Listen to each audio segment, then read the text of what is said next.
ਸਤਿ ਸ਼੍ਰੀ ਅਕਾਲ ਸਤਲੁਜ ਟੀਵੀ ਵੇਖ ਰਹੇ ਸਾਰੇ ਦਰਸ਼ਕਾਂ ਦਾ ਸਵਾਗਤ ਹੈ। ਮੈਂ ਕਮਲਜੀਤ ਕੌਰ ਲੈ ਕੇ ਹਾਜ਼ਰ ਹਾਂ ਖਾਸ ਪੇਸ਼ਕਸ਼। ਸਾਡੀ ਅੱਜ ਦੀ ਖਾਸ ਪੇਸ਼ਕਸ਼ ਦੇ ਵਿੱਚ ਅਸੀਂ ਗੱਲਬਾਤ ਕਰਨੀ ਹੈ ਹਰਿਆਣਾ ਵਿਧਾਨ ਸਭਾ ਚੋਣ ਨਤੀਜਿਆਂ ਦੇ ਬਾਰੇ। ਇਹਦੇ ਬਾਰੇ ਗੱਲਬਾਤ ਕਰਨੀ ਇਸ ਲਈ ਜ਼ਰੂਰੀ ਹੈ ਕਿਉਂਕਿ ਉਮੀਦ ਤੋਂ ਹਟ ਕੇ ਨਤੀਜੇ ਸਾਹਮਣੇ ਆਏ ਨੇ। ਜੋ ਉਮੀਦਾਂ ਲੱਗ ਰਹੀਆਂ ਸੀ, ਜੋ ਕਿਆਸ ਲੱਗ ਰਹੇ ਸੀ, ਜੋ ਐਗਜ਼ਿਟ ਪੋਲ ਕਹਿ ਰਹੇ ਸੀ, ਉਹ ਸਭ ਕੁਝ ਦਰਕਿਨਾਰ ਕਰਦੇ ਹੋਏ ਵੱਡੀ ਗਿਣਤੀ ਦੇ ਵਿੱਚ ਮੈਜੋਰਟੀ ਦੇ ਨਾਲ ਭਾਜਪਾ ਨੇ ਆਪਣੀ ਸਰਕਾਰ ਹਰਿਆਣਾ ਦੇ ਵਿੱਚ ਬਣਾਈ। ਹਾਲਾਂਕਿ ਕਿਸਾਨ ਅੰਦੋਲਨ, ਬੜੇ ਸਾਰੇ ਵਰਗਾਂ ਦੀ ਜਿਹੜੀ ਵਿਰੋਧੀ ਲਹਿਰਾਂ ਨੇ ਉੱਠ ਰਹੀਆਂ ਸੀ, ਉਸ ਚੀਜ਼ ਦਾ ਭਾਜਪਾ ਨੂੰ ਸਾਹਮਣਾ ਕਰਨਾ ਪੈ ਰਿਹਾ ਸੀ। ਉਸ ਦੇ ਬਾਵਜੂਦ ਵੀ ਹਰਿਆਣਾ ਦੇ ਵਿੱਚ ਮੈਜੋਰਟੀ ਤੇ ਇੱਕ ਫੈਕਟਰ ਹੋਰ ਨਿਕਲ ਕੇ ਸਾਹਮਣੇ ਆ ਰਿਹਾ ਹੈ ਕਿ ਗੁਰਮੀਤ ਰਾਮ ਰਹੀਮ ਦੀ ਪੈਰੋਲ ਨੇ ਭਾਜਪਾ ਦੀ ਬੇੜੀ ਬੰਨੇ ਲਾਈ ਹੈ। ਬਹੁਤ ਸਾਰੇ ਸਿਆਸੀ ਮਾਹਰ ਇਹ ਦਾਅਵਾ ਵੀ ਕਰਦੇ ਨੇ, ਜੇ ਇਹ ਸੱਚ ਹੈ ਤਾਂ ਆਖਿਰ ਕਿਸ ਤਰ੍ਹਾਂ ਡੇਰਾ ਸਿਰਸਾ ਤੇ ਗੁਰਮੀਤ ਰਾਮ ਰਹੀਮ ਹਰਿਆਣਾ ਦੀ ਸਿਆਸਤ ਦੇ ਵਿੱਚ ਪ੍ਰਭਾਵ ਪਾਉਂਦੇ ਨੇ। ਹਰਿਆਣਾ ਦੀ ਸਿਆਸਤ ਕਿਵੇਂ ਉਲਟ ਫੇਰ ਦੇ ਵੱਲ ਗਈ ਹੈ, ਕਿਵੇਂ ਬਦਲੀ ਹੈ, ਕਿਹੜੇ ਫੈਕਟਰ ਹਰਿਆਣਾ ਦੀ ਸਿਆਸਤ ਦੇ ਵਿੱਚ ਕੰਮ ਕਰਦੇ ਨੇ, ਅੱਜ ਅਸੀਂ ਗੱਲਬਾਤ ਕਰਨੀ ਹੈ। ਸਾਡੇ ਨਾਲ ਹਰਿਆਣਾ ਦੇ ਦੋ ਸੀਨੀਅਰ ਵਕੀਲ ਨੇ। ਇੱਕ ਨੇ Sukhvir Singh Gehlot, director of prosecution Haryana government, ਤੇ ਦੂਜੇ ਐਡਵੋਕੇਟ ਪੂਨਮ ਆਰਿਆ। ਸਭ ਤੋਂ ਪਹਿਲਾਂ ਦੋਵਾਂ ਦਾ ਸਵਾਗਤ ਕਰਦੀ ਹਾਂ ਮੈਂ। ਤੇ ਸਭ ਤੋਂ ਪਹਿਲਾ ਸਵਾਲ ਮੈਂ ਸੁਖਵੀਰ ਗਹਿਲੋਤ ਜੀ ਤੋਂ ਕਰਨਾ ਚਾਹੁੰਦੀ ਹਾਂ। ਸਰ, ਬਹੁਤ ਸਵਾਗਤ ਹੈ। ਥੈਂਕ ਯੂ ਜੀ। ਜਿਸ ਤਰ੍ਹਾਂ ਡੇਰਾ ਸਿਰਸਾ ਨੂੰ ਮੰਨਿਆ ਜਾ ਰਿਹਾ ਹੈ ਕਿ ਹਰਿਆਣਾ ਦੀ ਗੇਮ ਡੇਰਾ ਸਿਰਸਾ ਨੇ ਪਲਟ ਦਿੱਤੀ, ਕਿਉਂਕਿ ਜਦੋਂ ਚੋਣ ਨਤੀਜੇ ਆਏ ਨੇ ਤਾਂ ਮੈਂ ਬਹੁਤ ਸਾਰੇ ਲੋਕਾਂ ਦੇ ਸਟੇਟਸ ਵੀ ਲੱਗੇ ਦੇਖੇ ਨੇ ਕਿ ਗੇਮ ਚੇਂਜਰ ਇਨ ਹਰਿਆਣਾ #ਪੈਰੋਲ, ਯਾਨੀ ਪੈਰੋਲ ਨੇ ਲਗਾਤਾਰ ਬਾਰ-ਬਾਰ ਪੈਰੋਲ ਨੇ ਕਿਤੇ ਨਾ ਕਿਤੇ ਹਰਿਆਣਾ ਦੀ ਸਿਆਸਤ ਦੇ ਵਿੱਚ ਕੰਮ ਕੀਤਾ ਹੈ। ਤੁਹਾਡਾ ਕੀ ਮੰਨਣਾ ਹੈ, ਡੇਰਾ ਕਿਸ ਤਰ੍ਹਾਂ ਹਰਿयाणा ਦੀ ਸਿयासत ਨੂੰ ਪ੍ਰਭਾवित करता है? देखो, जो डेरा फॉलोअर हैं, जो इनके डिवोटी हैं, वो एक नशेड़ी की तरह से हैं। यदि उनको अपने गुरु का आदेश मिल गया, उससे वो टस से मस होने वाले नहीं हैं। और जो राम रहीम को बार बार पैरोल दी जाती रही, सिर्फ और सिर्फ पॉलिटिकल बेनिफिट लेने के लिए ही बीजेपी उनको पैरोल देती रही। और वो जैसे भी सरकार ने, बीजेपी ने उनको डायरेक्शन दी, अकॉर्डिंगली वो डायरेक्शन अपने फॉलोअर्स को देते रहे। और उनके फॉलोअर्स बहुत हैं, और फॉलोअर्स ने बिल्कुल उनके कहने से दिया और ये इफेक्ट किया उन्होंने। तो ये सबसे बड़ा कारण इनका रहा। और इसके अलावा जो एक दो और दूसरे डेरे हैं, चाहे रामपाल जी हैं, जो भी एक बार जेल में चला गया, उसको अगर सुविधा चाहिए तो सरकार के मुताबिक चलना पड़ेगा। यही राम रहीम जी हैं, बार बार पैरोल लेनी है, जेल के अंदर ठाठ बाट से रहना है, तो उसके लिए ज़रूरी है कि वो सरकार की डायरेक्शन को कंप्लाई करे। और इसी तरह उन्होंने किया और काफ़ी इफेक्ट डाला। ਰਾਮ ਰਹੀਮ ਦੇ ਕੇਸ ਵਿੱਚ ਜੇ ਅਸੀਂ ਵੇਖਦੇ ਹਾਂ ਤਾਂ ਇੱਕ ਹਾਰਡਕੋਰ ਕ੍ਰਿਮੀਨਲ ਵਜੋਂ ਰਾਮ ਰਹੀਮ ਨੂੰ ਵੇਖਿਆ ਜਾਂਦਾ ਹੈ। ਪ੍ਰੂਵ ਵੀ ਹੋ ਚੁੱਕਿਆ ਅਦਾਲਤ ਦੇ ਵਿੱਚ ਕਿ ਰਾਮ ਰਹੀਮ ਨੇ ਕਿਹੜੇ ਜ਼ੁਲਮ ਕੀਤੇ ਨੇ, ਕਿਹੜੇ ਅਪਰਾਧ ਕੀਤੇ ਨੇ। ਉਸ ਦੇ ਬਾਵਜੂਦ ਵੀ ਹਰਿਆਣਾ ਦੇ ਲੋਕ ਉਹਨੂੰ ਐਜ਼ ਅ ਗੁਰੂ ਲੈਂਦੇ ਨੇ ਤੇ ਉਹਦੇ ਇੱਕ ਕਮਾਂਡ ਦੇ ਉੱਤੇ ਵੋਟ ਦੇਣ ਦੇ ਵਿੱਚ ਵਿਸ਼ਵਾਸ ਕਰਦੇ ਨੇ। राम रहीम नो डाउट एक क्रिमिनल है और प्रूव हो चुका है, कन्विक्टेड है। जब उसका दोष साबित हो चुका है तो उसको क्रिमिनल कहना कोई बड़ी बात नहीं, क्योंकि क्रिमिनल तो प्रूव हो चुका है कोर्ट से। लेकिन जो उसके डिवोटी हैं, वो आज भी ये कहते हैं कि हमारे गुरुजी को तो बिल्कुल गलत कैद किया है। ये तो कभी उसको कृष्ण के बराबर तुलना करते हैं, कभी भगवान राम के मुताबिक करते हैं कि उनका भी वनवास हुआ था, इसीलिए हमारे गुरुजी का भी वनवास है और गुरुजी फिर आएंगे। और कहीं ना कहीं गुरुजी को सरकार की तरफ से भी एश्योर्ड किया जाता रहा है कि कोर्ट में अपील के अंदर कहीं ना कहीं जो हेल्प सरकार कर सकती है हम वो करेंगे, प्रॉपर पैरवी नहीं करेंगे, आप हमारी मदद करो। और उनकी मदद कर रहे हैं। लेकिन जो उनके डिवोटी हैं, उनको सिर्फ और सिर्फ गुरुजी का ही आदेश की कंप्लाइंस करनी होती है। गुरुजी को गलत मानते ही नहीं। आज भी वो कहते हैं गुरुजी के साथ तो बड़ा अन्याय हुआ है और गुरुजी तो सही हैं, और गुरुजी उसको अपना बाप कह के मानते हैं, बाप की तरह से वो मानते हैं। पिताजी ने ये कहा, पिताजी का आदेश सर्वोपरि है उनके लिए, उसके अलावा और कुछ भी नहीं। क्योंकि एक कला इनके पास है, अदरवाइज इतने लोगों को बेवकूफ़ बना के कौन रख सकता है। उस कला का, उस आर्ट का ये बिल्कुल फायदा उठाते हैं। और जो इनके ड्यूटी हैं, जो भी उनको कहा गया, उन्होंने तो सिर्फ उसकी अपने जो पिताजी है उसकी कंप्लाइंस करनी है ऑर्डर की। वो गलत है ठीक है वो कभी नहीं देखते। पिताजी का जो ऑर्डर है वो सही है, बाकी सब कुछ गलत है उनके लिए। ਸੁਖਵੀਰ ਜੀ ਮੈਂ ਤੁਹਾਡੇ ਕੋਲ ਵਾਪਸ ਆਉਣੀ ਆ। ਮੈਂ ਐਡਵੋਕੇਟ ਪੂਨਮ ਤੋਂ ਸਵਾਲ ਲੈ ਲਾਂ। ਕਾਂਗਰਸ ਦੀ ਹਾਰ, ਕਿਉਂਕਿ ਐਗਜ਼ਿਟ ਪੋਲ ਕਾਂਗਰਸ ਨੂੰ ਜਿਤਾ ਰਹੇ ਸੀ, ਮੁੱਖ ਮੰਤਰੀ ਹੋ ਸਕਦਾ ਭੁਪਿੰਦਰ ਸਿੰਘ ਹੁੱਡਾ ਬਣ ਜਾਂਦੇ ਐਗਜ਼ਿਟ ਪੋਲ ਦੇ ਅਕੋਰਡਿੰਗ, ਪਰ ਜਦੋਂ ਚੋਣ ਨਤੀਜੇ ਆਏ ਤੇ ਬਹੁਤ ਵੱਡਾ ਉਲਟ ਫੇਰ, ਜਲੇਬੀਆਂ ਲੱਡੂ ਹੱਥਾਂ 'ਚ ਹੀ ਰਹਿ ਗਏ ਵੰਡਦੇ ਵੰਡਦੇ। ਕਾਂਗਰਸ ਦੀ ਹਾਰ ਦੇ ਮੁੱਖ ਕਾਰਨ ਕੀ ਨੇ? ਕਿਉਂਕਿ ਤੁਸੀਂ ਤਾਂ ਹਰਿਆਣੇ ਦੀ ਸਿਆਸਤ 'ਚ ਲੰਬੇ ਸਮੇਂ ਤੋਂ ਵਿਚਰ ਰਹੇ ਹੋ, ਕੀ ਕਾਰਨ ਨੇ? देखो, हार तो पहले से ही पता थी। ये चलो एग्जिट पोल क्या कह रहे हैं ये एक अलग बात है। एग्जिट पोल कभी आज तक मुझे नहीं लगता इतने खरे वो लोग करते हैं, ये तो एक बनावटी होते हैं। बट हार पहले से ही तय थी, वो नेचुरली बहुत पहले से पता चल चुका था। क्योंकि जो ये जो ग्रुपिज्म जो बना हुआ है ना अंदर, जो कांग्रेस की जो पार्टी के अंदर आपस में बिखराव जो है ना, वो इस पार्टी को लेकर डूबा है। सीएम या चेहरा एक हो सकता है, इधर 5-5 चेहरे कैसे अपने आप को दावेदार, तो ये एक दूसरे की खींचातानी ने ही इस चीज़ को अब ये लूटिया डुबोई है। जनता ने तो सामने थाली के रूप में जीत परोसी थी, जिसको एट द टाइम जो पार्टी जिसने भून लिया उसको, ये तो वो भी नहीं कर पाए। इसका रीज़न यही रहा है कि जो सबसे पहले तो ईवीएम को भी मैं मानती हूँ, इसमें कहीं ना कहीं उसका भी बहुत बड़ा अहम रोल है। जिस तरीके से ईवीएम पूरे वर्ल्ड में बंद है, कहीं पे भी, हालांकि जिस कंट्री ने उसको बनाया था वहाँ पे भी ईवीएम से नहीं करवाते। इंडिया ही, भारतीय एक ऐसा देश क्यों है जहाँ पे मतलब ईवीएम को इतनी प्रेफरेंस दी जा रही है? क्यों नहीं हटाया जा रहा? किस लिए नहीं हटाया जा रहा? अगर इतने उल्ट फेर, अगर आपके आंकड़े उससे मैच नहीं हो रहे, आपकी कोई चीज़ उससे मैच नहीं हो रही, तो क्यों इसको प्रेफरेंस दी जा रही है? निजी स्वार्थ के चक्कर में, पॉलिटिकली रूलिंग पार्टी में आने के चक्कर में ही की जा रही है। इसको दरकिनार करके अगर धरातल पे देखा जाए तो वहाँ जीत है, बट टेक्निकली जीत कह सकते हैं हम इसको, लोकतांत्रिक जीत तो हम इसको नहीं बोलेंगे। ਇੱਕ ਸਵਾਲ ਮੇਰੇ ਮਨ ਦੇ ਵਿੱਚ ਹੈ, ਕਿਉਂਕਿ ਜੇ ਅਸੀਂ 2019 ਦੇ ਚੋਣ ਨਤੀਜਿਆਂ ਨੂੰ ਹੁਣ ਦੇ ਚੋਣ ਨਤੀਜਿਆਂ ਨਾਲ ਕੰਪੇਅਰ ਕਰੀਏ ਤਾਂ ਬੀਜੇਪੀ ਨੇ ਉਦੋਂ ਗੱਠਜੋੜ 'ਚ ਸਰਕਾਰ ਬਣਾਈ ਸੀ ਜੇਜੇਪੀ ਦੇ ਨਾਲ ਮਿਲ ਕੇ। ਮੈਜੋਰਟੀ ਤੋਂ ਬਹੁਤ ਪਿੱਛੇ ਅੰਕੜਾ ਬੀਜੇਪੀ ਦੇ ਕੋਲ ਸੀ। ਜੇ ਇਸ ਵਾਰ ਦੀ ਗੱਲ ਕਰੀਏ ਤਾਂ ਮੈਜੋਰਟੀ ਆਉਣਾ ਆਪਣੇ ਆਪ ਦੇ ਵਿੱਚ ਇੱਕ ਵੱਡਾ ਸਵਾਲ ਹੈ, ਜਿਸ 'ਤੇ ਬਾਰ-ਬਾਰ ਸ਼ੰਕੇ ਵੀ ਖੜੇ ਹੁੰਦੇ ਨੇ। ਔਰ ਇਸ ਵਾਰ ਆਮ ਆਦਮੀ ਪਾਰਟੀ ਵੀ ਮੁਕਾਬਲੇ 'ਚ ਸੀ, ਜੇਜੇਪੀ ਵੀ ਸੀ, ਜਿਸ ਨੇ ਉਦੋਂ ਸੱਤਾ ਦੇ ਵਿੱਚ ਸਭ ਤੋਂ ਵੱਡੀ ਭੂਮਿਕਾ ਨਿਭਾਈ ਸੀ। ਜੇਜੇਪੀ, ਆਮ ਆਦਮੀ ਪਾਰਟੀ, ਕਿਸਾਨਾਂ ਨੇ ਵੀ ਚੋਣ ਲੜੀ, ਇਨੈਲੋ ਵੀ, ਹੋਰ ਵੀ ਬੜੀਆਂ ਸਾਰੀਆਂ ਪਾਰਟੀਆਂ ਸੀ। ਉਸ ਦੇ ਬਾਵਜੂਦ ਵੀ ਮੈਜੋਰਟੀ ਆਫ ਵੋਟਸ ਜਿਹੜੀਆਂ ਨੇ ਉਹ ਬੀਜੇਪੀ ਦੇ ਪਾਲੇ 'ਚ ਜਾਣਾ किस तरफ इशारा करता है? देखो, पार्टी तो खैर हरियाणा में रीजनल पार्टियां भी बहुत सारी हैं, बट अभी उनका पहले जो वर्चस्व था अभी इतना नहीं रहा। क्योंकि आपने पीछे देखा जिस तरीके से समझौता वगैरह किया गया, तो वो जिसको देवीलाल की छवि के रूप में देख रहे थे, तो वो एक बहुत बड़ा झटका हरियाणा की जनता को लगा था, जिसका इफ़ेक्ट इसमें देखने को पूरा अच्छी तरह से मिला है कि वो कहीं ठहर ही नहीं रहे। तो रीजनल का तो अब सवाल ही नहीं रहा। दूसरी, आपका भी इतना वर्चस्व हरियाणा में नहीं हो पाया है। एट द टाइम दो ही पार्टी थी, बीजेपी या फिर कांग्रेस।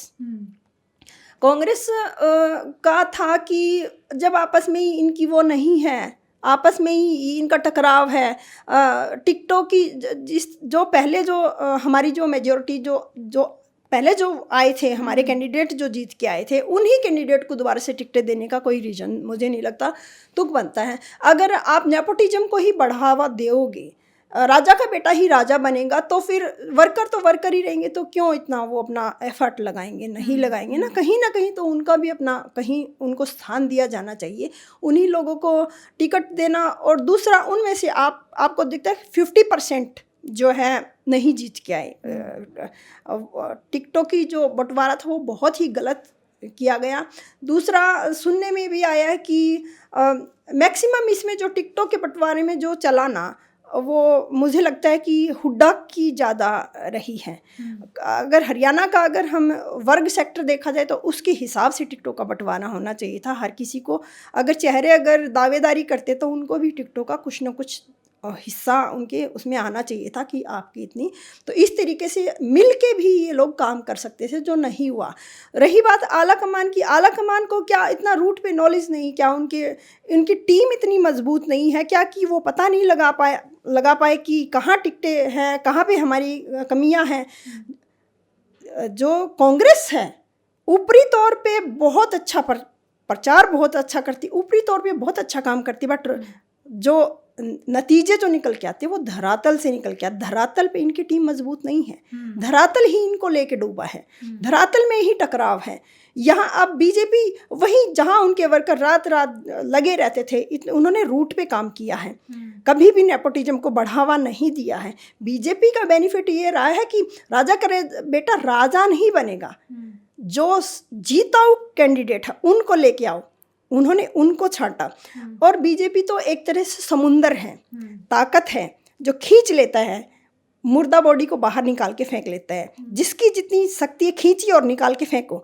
और इसको मैं कहूँगी कि कांग्रेस पिरामिड है, नीचे मम्मियाँ ही मम्मियाँ निकलेंगी। जब तक यहाँ से सर्जरी नहीं होगी ना, मुझे नहीं लगता कि हरियाणा क्या पूरे इंडिया में कांग्रेस नहीं आ सकती। सर्जरी की ज़रूरत है, नए चेहरे लाने की ज़रूरत है, सच में जो काम करे। ये तो बन के बैठ गए, ये काम थोड़े ना कर रहे, ये तो आपस में काट रहे हैं।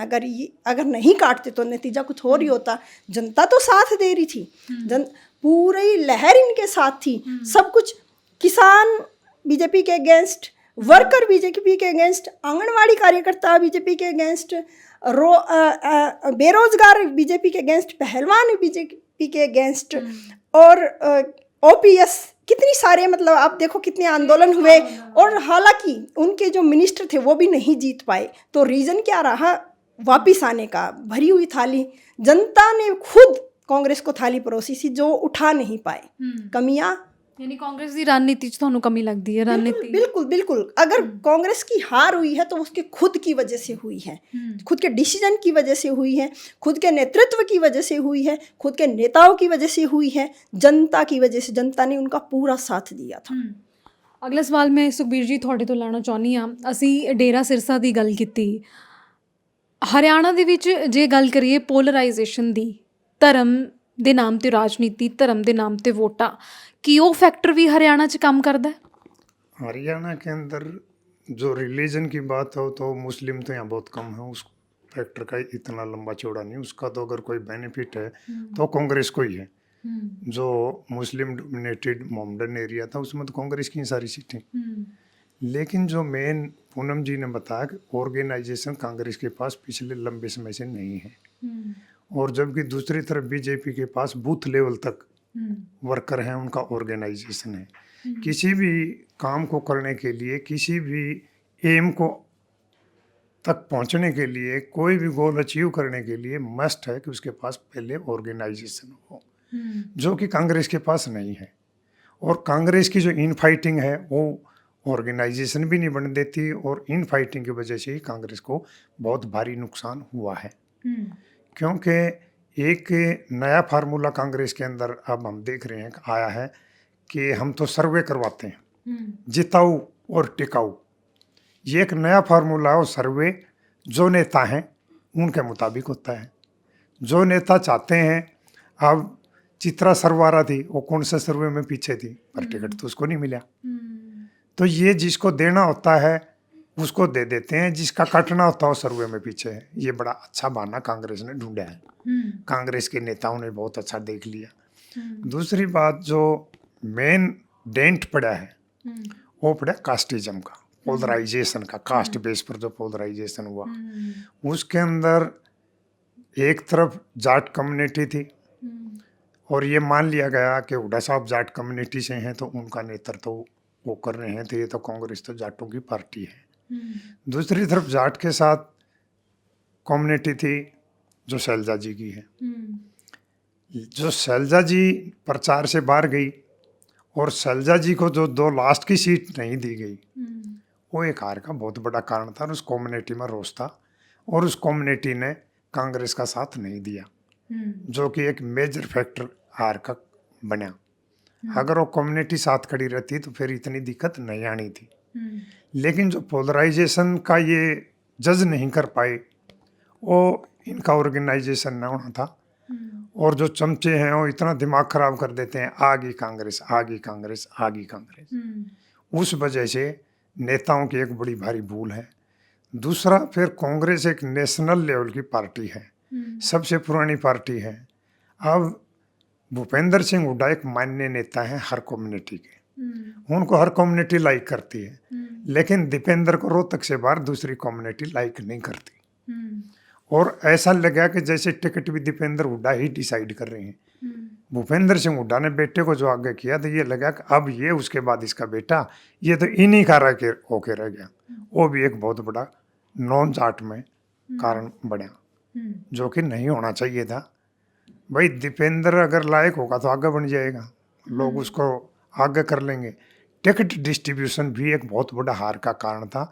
जो टिकट डिस्ट्रीब्यूट हुए वो कोई ज़्यादा मेरिट पे या जिताऊ और टिकाऊ का तो नाम था, उनमें भी टिकट डिस्ट्रीब्यूशन ठीक ना होना एक बहुत बड़ी गलती थी। सिर्फ जो जिद टिकटों में हुई, चित्रा सरवारा आ रही, इसका राइट बनता था, सबको पता था ये जिताऊ कैंडिडेट है, पर इसका टिकट काटा।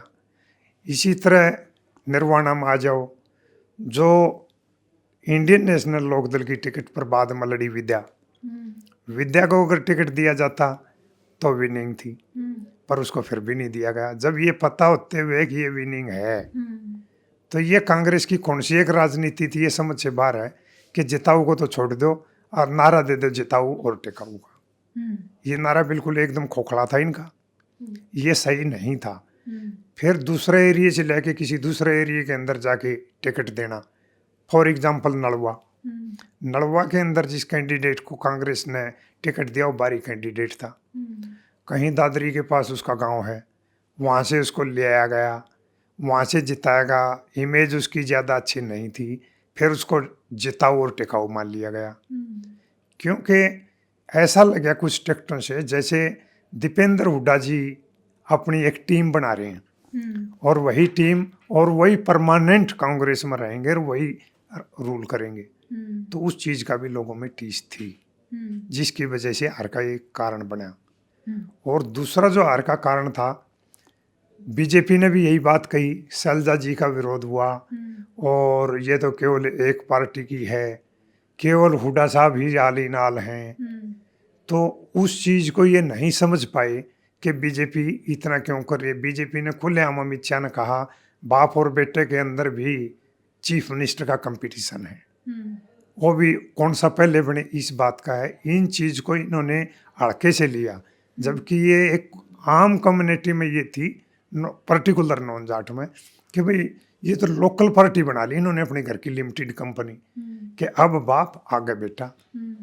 तो ये भी एक हार का सबसे बड़ा कारण रहा है, क्योंकि दीपेंद्र हुड्डा की एक्सेप्टेबिलिटी रोहतक से बाहर आज भी नहीं है।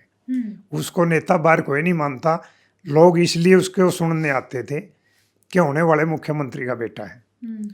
उसने पहला इलेक्शन लड़ा, मुख्यमंत्री का बेटा था, दूसरा लड़ा, तीसरा लड़ा, 3 इलेक्शन मुख्यमंत्री का बेटा बन के लड़े, चौथा इलेक्शन में हार गया। अब होने वाले मुख्यमंत्री का बेटा बन के लड़ा। खुद ये देख ले, जब मुख्यमंत्री नहीं हो कितना बड़ा नेता पता लग जाएगा। अब जाके देख ले कितने लोग इसका भाषण सुनने आएंगे।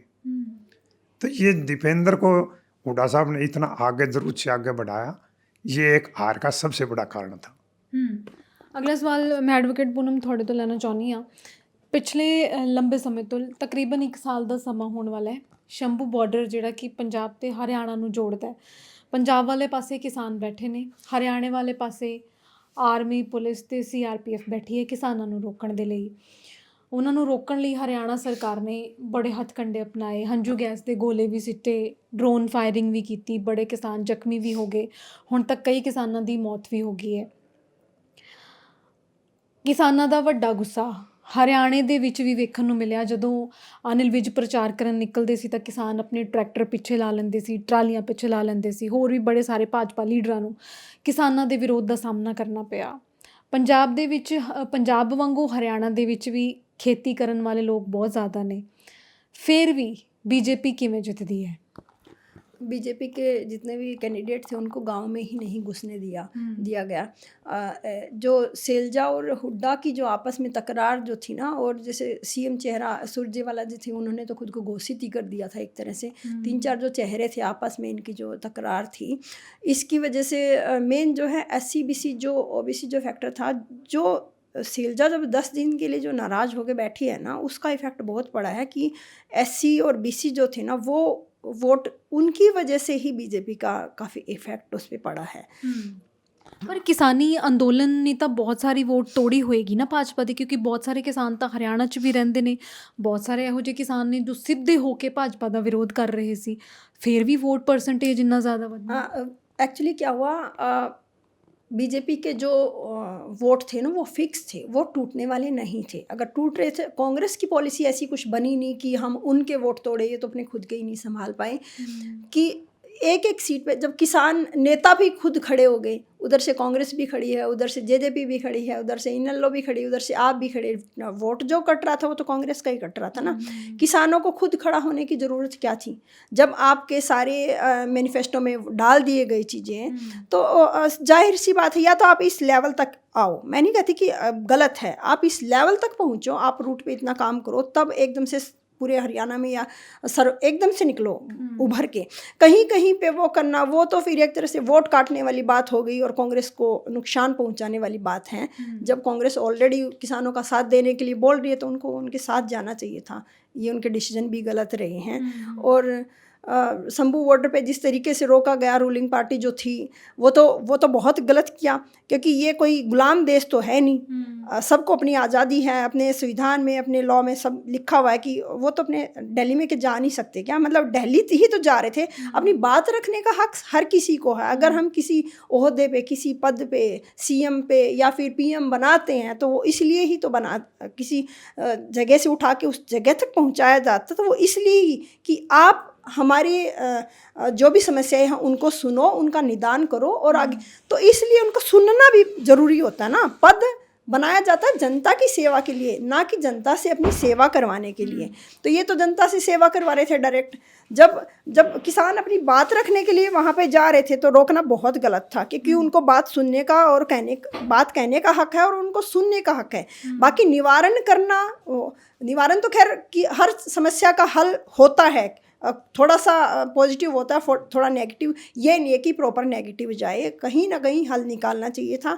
और अब आई तो अभी भी मुझे लगता है इनको कुछ ना कुछ हल निकालना चाहिए। और दूसरा ये कि जो शंभू बॉर्डर पे गोले वगैरह वो चीज़, ये किस उसके उस पे किए क्या? ये मतलब गद्दार थे क्या? ये देश के दुश्मन थे जो इन पे गोलाबारी की गई, किसानों को मारा गया। ਫਿਰ ਕਮੀ ਕਿੱਧਰੋਂ? ਹਰਿਆਣਾ ਦੇ ਕਿਸਾਨਾਂ ਵੱਲੋਂ ਰਹਿ ਗਈ ਕਿ ਹਰਿਆਣਾ ਦੇ ਕਿਸਾਨ ਜਿਹੜੇ ਪੰਜਾਬ ਦੇ ਪਾਰ ਬੈਠੇ ਨੇ, ਸ਼ੰਭੂ ਬਾਰਡਰ ਤੇ ਬੈਠੇ ਨੇ, ਉਹਨਾਂ ਨਾਲ ਜਸਟਿਸ ਨਹੀਂ ਕਰ ਪਾਏ, ਉਹਨਾਂ ਦੇ ਹੱਕ ਵਿੱਚ ਨਹੀਂ ਭੁਗਤੇ, ਕਿਤੇ ਨਾ ਕਿਤੇ ਤਾਂ ਕਮੀ ਰਹੀ ਹੋਏਗੀ ना।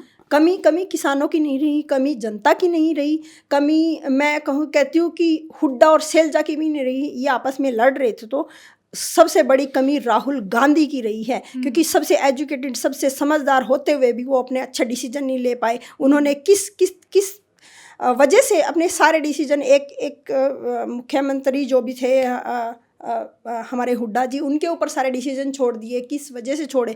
क्या मतलब उनकी इतनी अक्षमता नहीं थी वो डिसीजन ले सके किसको टिकट देनी? एक ही अगर इंसान पार्टी की टिकट बांटेगा या फिर कोई डिसीजन लेगा, तो फिर वो तो एक तक ही सीमित रह जाएगा। वो हरियाणा के और नेता तो फिर इग्नोर होंगे ही होंगे। बहुत बड़ा, अगर इसमें मानती हूँ गलती, कमी राहुल गांधी की रही है, जो होनी चाहिए थी, जो रोल उनका होना चाहिए था, वो नहीं निभा पाए। और मुझे लगता है कि सिर्फ हरियाणा में ही नहीं, मुझे लगता है कि महाराष्ट्र और जगह पे भी यही हाल होना है अगर ऐसे ही चलता रहा तो। पर जम्मू कश्मीर ਦੇ ਵਿੱਚ ਤਾਂ ਨਤੀਜੇ ਥੋੜੇ ਦਿਲ ਨੂੰ ਤਸੱਲੀ ਦੇਣ ਵਾਲੇ ਨੇ। तसल्ली देने वाले इतने भी नहीं हैं। अगर आप वही बात है कि बैसाखी के सहारे खड़े होना, मैं नहीं मानती कि वो आप उसमें हो, पावर में हो, नहीं। ਜਾਂਦੇ ਜਾਂਦੇ ਮੈਂ ਸੁਖਵੀਰ ਜੀ ਤੁਹਾਡੇ ਤੋਂ ਜਾਣਨਾ ਚਾਹੁੰਦੀ ਹਾਂ, ਤੁਸੀਂ ਕਿਹਾ ਕਿ ਡੇਰਾ ਵੋਟ ਬੈਂਕ ਇਸ ਕਦਰ ਪ੍ਰਭਾਵਿਤ ਕਰਦਾ ਹੈ ਕਿ ਜੋ ਪਿਤਾ ਜੀ ਨੇ ਕਹਿਤਾ ਉਹੀ ਹੋਣਾ ਹੈ, ਲੋਕਾਂ ਨੇ ਸੋਚਣਾ ਨਹੀਂ ਕਿ ਗਲਤ ਹੈ ਕਿ ਸਹੀ ਹੈ, ਪਿਤਾ ਜੀ ਦਾ ਹੁਕਮ ਸਿਰ ਮੱਥੇ। ਹਰਿਆਣਾ ਦੇ ਵਿੱਚ ਕਿੰਨੀਆਂ ਇਹੋ ਜਿਹੀਆਂ ਸੀਟਾਂ ਨੇ ਜਿਨ੍ਹਾਂ ਨੂੰ ਡੇਰਾ ਵੋਟ ਬੈਂਕ ਪ੍ਰਭਾਵਿਤ ਕਰਦਾ ਹੈ? ਕਿਹੜੇ ਉਹ ਇਲਾਕੇ ਨੇ ਜਿਹੜਾ ਡੇਰਾ ਸਿਰਸਾ ਪ੍ਰਭਾਵ ਬਹੁਤ ਜ਼ਿਆਦਾ ਮੰਨਦੇ ਨੇ? इनका जो ड्यूटी है पूरी स्टेट में, क्योंकि ज़्यादा जो अफेक्ट करते थे पंजाब का लगता एरिया में करते थे, लेकिन वहाँ किसान आंदोलन का असर ज़्यादा था। वहाँ ये इतना नहीं, लेकिन हरियाणा के जो दूसरे हिस्से थे उनमें काफ़ी असर इन्होंने डाला है। इनकी ड्यूटी हर डिस्ट्रिक्ट में है। ऐसा कोई हरियाणा का कॉर्नर नहीं है जहाँ इनकी ड्यूटी ना हो, इसलिए असर इसका काफ़ी रहा है। और हार का ये भी एक कारण है। दूसरा जो हार का कारण है कांग्रेस का, कांग्रेस के पास न तो कोई पंजाबी फेस बड़ा था जिसको ये दिखा सकें कि ये पंजाबियों का नेता बड़ा नेता है, कोई राजपूतों का बड़ा नेता, कोई बीसी का बड़ा नेता, कोई दूसरी कम्युनिटीज़ का बड़ा नेता कांग्रेस के पास नहीं था। और वो इसलिए नहीं था कि जब कांग्रेस के पास संगठन ही नहीं था। तो जब संगठन ही आपका नहीं है तो आप किसको बड़ा किसको छोटा बनाओगे, किसको ले आके क्या जिम्मेवारी दोगे? जब तक मैंने तो मिलिट्री साइंस पढ़ी है, तो उसमें ये है कि भाई आपके पास जब तक ऑर्गेनाइजेशन नहीं होगा, जब तक आपका ऑर्गेनाइजेशन मजबूत होगा, आप कोई लड़ाई नहीं जीत सकते।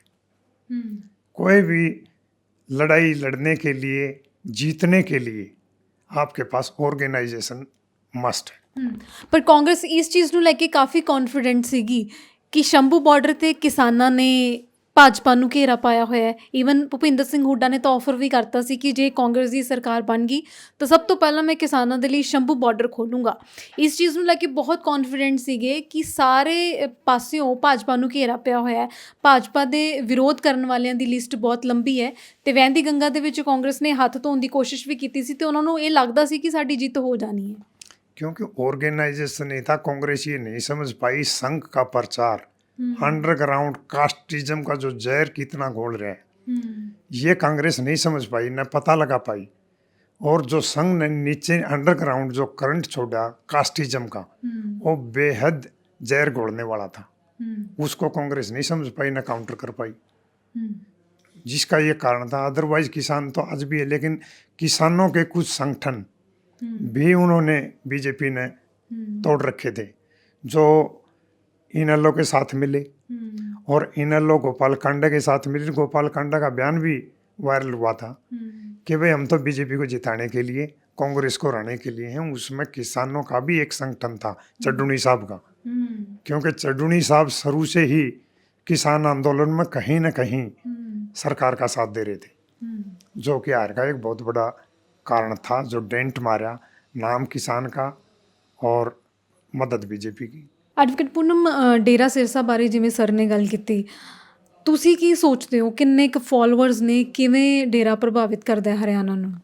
ये बिल्कुल गौर सर जी जो बोल रहे हैं बिल्कुल सही बोल रहे हैं कि जो डेरा का जो मैक्सिमम जो फॉलोवर है ना, वो इलिटरेट पर्सन है, जिन एक तरह से आप उसको डेड ब्रेन मान सकते हो, जो बोलेगा वही करेगा। एजुकेटेड बंदा कोई भी उसका फॉलोवर नहीं मिलेगा। लो जो कैटेगरी जो होती है मैक्सिमम, और उसका बहुत इफेक्ट इलेक्शन पे भी बहुत पड़ा है।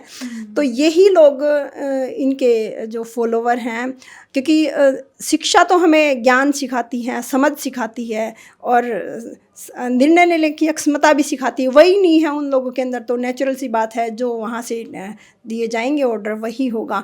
और सिर्फ मैं तो राम रहीम क्या, मैं तो बोलती पूरे इंडिया में रोज़ नए कुकर मुत्तों के जैसे बाबा खड़े किए जा रहे हैं। ये भी एक पॉलिटिकली ही रणनीति है जो तैयार की जा रही है और पीछे भी चली आ रही थी और अभी भी तैयार की जा रही है, जिसको लोग समझ नहीं पा रहे हैं।